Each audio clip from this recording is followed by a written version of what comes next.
Patalaglag.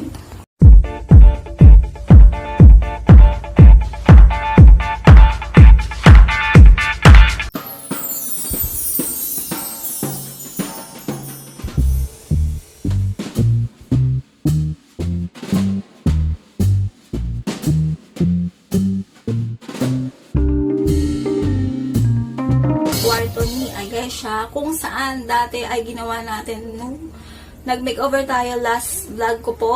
Pero hindi ko matandaan kung kailan yun. Yung DIY small room makeover. At ito na nga, ngayon siya. Dati maayos at ngayon back to magulo. Pero ayan, natira yung star.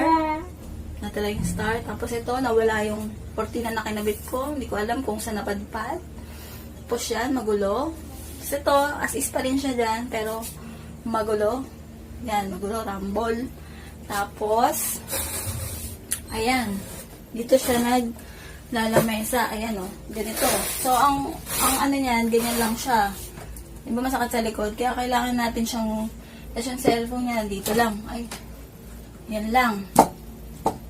Ganyan lang. So, di ba ang hirap online class pag ganito. Sabi naman ng mga, teacher, shout out sa kapatid kong si Jeff.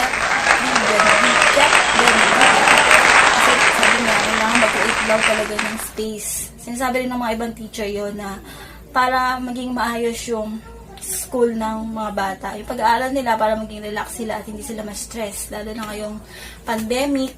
Siguro matatagalan pa ito, hindi natin alam eh. Kaya, kailangan gawan ko siya ng space. Kasi tinan mo ang gulo. Ganyan lang siya. Ganyan lang. Yan, ganyan lang yung space na, diba? Hindi ko alam kung paano ko gagawin, pero yan, ganyan lang siya kaliit. Diba? So, check natin guys kung paano magiging ergonomic friendly ang kwarto na ito.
Napapansin nyo, mga kapasitive, grabe ang alikabok, kaya nagmas na ako.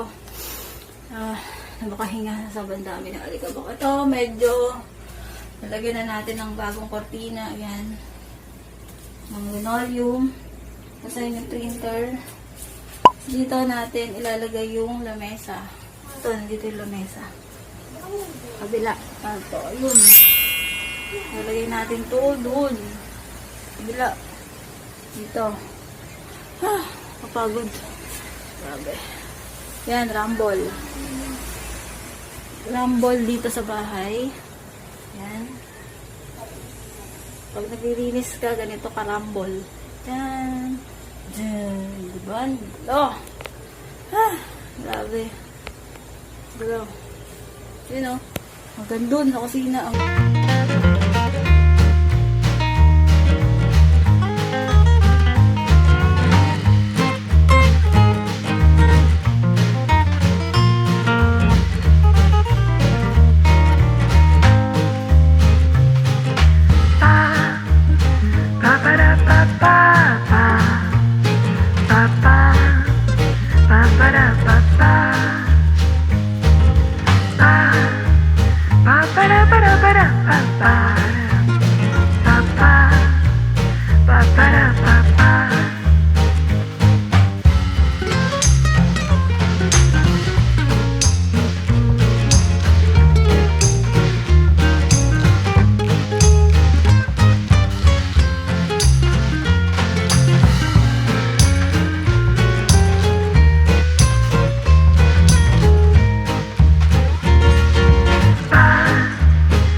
positive ang kinalabasan ng aking pag-aayos sa kwarto na ito.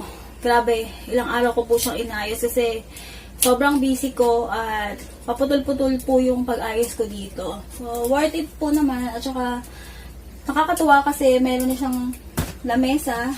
Ang hirap talaga pag walang lamesa. Tapos, meron na rin siyang ito, upuan. Yan guys, napapansin niyo, di ba?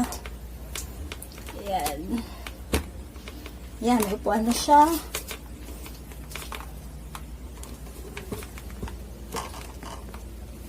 So, nakita niyo naman po, di ba? Yung inayos ko, nahirap. Mahirap talaga kasi nakakapagod talaga mag-ayos. Tapos meron pa akong isang problema. Yung kay Abram. Kasi hindi naman sila pwede magsabay dito sa lamesa na to. At parehas pa sila ng schedule. So, hindi ko alam kung saan nakukuha ng lamesa. Kasi ito galing to sa kwarto namin. Kailangan talaga kasi, lalo na ngayon, kailangan nating makisabay sa agos ng buhay. Kailangan natin makasabay kasi ito na po yung new normal na tinatawag. So, kailangan talaga natin ng space. Lalo na para makapag-aral po sila. Ang init dito, grabe. Kulang na lang aircon. So, kailangan maayos yung pagkakaupo. Yan. Maayos yung pagkakaupo, nakaganyan. Hindi siya masakit sa likod. Ayan. Nakakapagsulat. Ganon. Ayun, maayos ang pag-aaral nila para at least kahit pa paano maging komportable po sila para makapag-isip sila ng mas maayos. Yun na lang.